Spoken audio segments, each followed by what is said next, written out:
শুভেন্দুর গড়ে সিপিএম এর জয় জয়কার, উড়লো লাল আবির, মিছিল বের হলো কর্মী সমর্থকদের, হলো মিষ্টিমুখ। নমস্কার বন্ধুরা, আমি শিপক দাস, আপনারা দেখছেন সঙ্গে শিপক।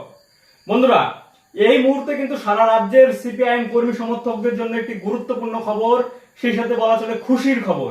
কেননা যে শুভেন্দু অধিকারী বলেছিলেন যে সিপিআইএম এর ঝান্ডা ধরার লোক থাকবে না, সিপিআইএম এর লাল ঝান্ডা ধরার লোক থাকবে না, ন্যাকড়ায় পরিণত করবে শুভেন্দু অধিকারী সিপিআইএম এর লাল ঝান্ডাকে, সেই শুভেন্দুর গড়ে কাথির কুসুমপুর সমবায় কৃষি উন্নয়ন সমিতির নির্বাচনে কিন্তু সিপিআইএম এর জয় জয়কার।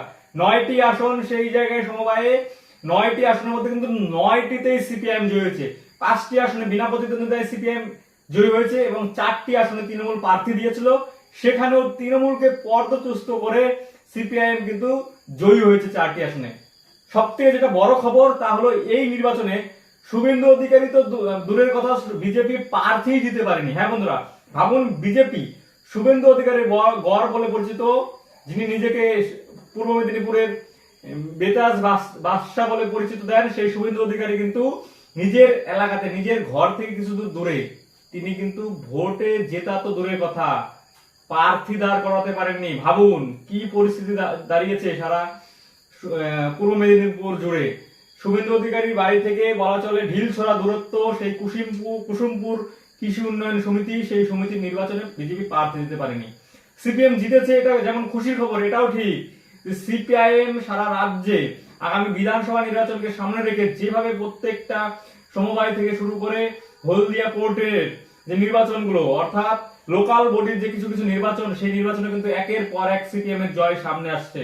আর এই থেকেই মনে করা হচ্ছে 2026 বিধানসভা নির্বাচনকে সামনে রেখে যেখানে তৃণমূল এবং বিজেপি একটি সাম্প্রদায়িক বাতাবরণ সৃষ্টি করে ভোটকে ডিভাইডেড করার চেষ্টা করছে, সেই জায়গায় দাঁড়িয়ে কিন্তু এই নির্বাচনের ফলাফল সিপিআইএম কর্মী সমর্থকদের জন্য অনেকটাই উৎসাহ দেবে। হ্যাঁ বন্ধুরা, কেননা সিপিআইএম এর কর্মী সমর্থকরা কিন্তু এই যে তৃণমূল এবং বিজেপি ডিভাইডেড, অর্থাৎ হিন্দু এবং মুসলিম নিয়ে যে সাম্প্রদায়িক রাজনীতি করার চেষ্টা, সেই রাজনীতির মাঝখানে কিন্তু সিপিআইএম এর কর্মী সমর্থকরা এক প্রকার কোণ ঠাসা হয়ে যাচ্ছিলেন। সেক্ষেত্রে দাঁড়িয়ে সে আপনার মুর্শিদাবাদের সমবায় নির্বাচন কিংবা হলদিয়া পোর্ট নির্বাচন কিংবা এই কুসুমপুর অর্থাৎ কাথির কুসুমপুর সমবায় নির্বাচন, একের পর এক লোকাল বডি নির্বাচনে কিন্তু সিপিআইএম এর জয় জয়কার, সিপিআইএম কর্মী সমর্থকদের জন্য আশার আলো দেখাচ্ছে। তারা কিন্তু মাঠে ময়দানে লড়ে কাজ করার জন্য যে মানসিকতা, সেই মানসিকতা কিন্তু তারা সাহস ফিরে পাচ্ছেন। সেক্ষেত্রে দাঁড়িয়ে যে কুসুমপুর কৃষি উন্নয়ন সমিতি, সেই কৃষি উন্নয়ন সমিতি নির্বাচনে কিন্তু সিপিআইএম এর জয়, সেই কথাই কিন্তু মনে করাচ্ছে যে সিপিআইএম আগামী 2026 বিধানসভা নির্বাচনকে সামনে রেখে যে নির্বাচনে প্রস্তুতি নেওয়ার চিন্তা ভাবনা করছেন, সেখানে কিন্তু এই জয় সিপিআইএম কে একটি অক্সিজেন যোগাবে বলে মনে করছে রাজনৈতিক মহল। যে শুভেন্দু অধিকারী নিজেকে পূর্ব মেদিনীপুরের বেতাজ বাদশা বলে দাবি করেন, সেই শুভেন্দু অধিকারী প্রার্থী দিতে পারেননি। একটু ভাবুন, শুভেন্দু করে লাল আবির, সিপিআইএম এর জয়, সেই জায়গায় দাঁড়িয়ে যদি সিপিআইএম জিততে পারে, তাহলে কেন আমার আপনার অন্য বুথে কেন সিপিআইএম জিততে পারবে না? একটা কিন্তু ভাবার বিষয় রয়েছে। বন্ধুরা, যারা ভিডিওটি দেখছেন শেয়ার করে সকলের মধ্যে পৌঁছে দিন।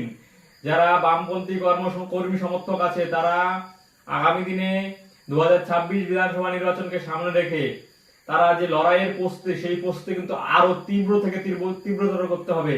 তাহলেই কিন্তু মুর্শিদাবাদ হোক, সেক্ষেত্রে আপনার হলদিয়া পোর্ট কিংবা এই কাথির কুসুমপুর কৃষি উন্নয়ন সমিতি হোক নির্বাচন, সব ক্ষেত্রেই কিন্তু এরকম জয় ছিনিয়ে আনা সম্ভব।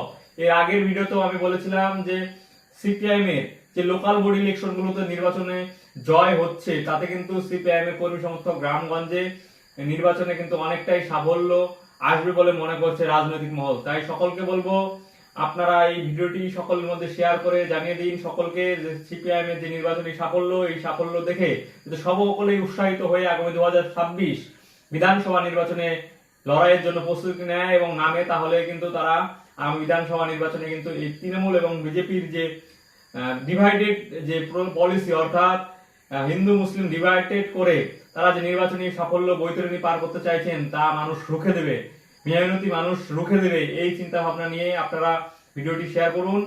সকলকে আবারও ধন্যবাদ এবং নমস্কার জানিয়ে আজকে ভিডিও শেষ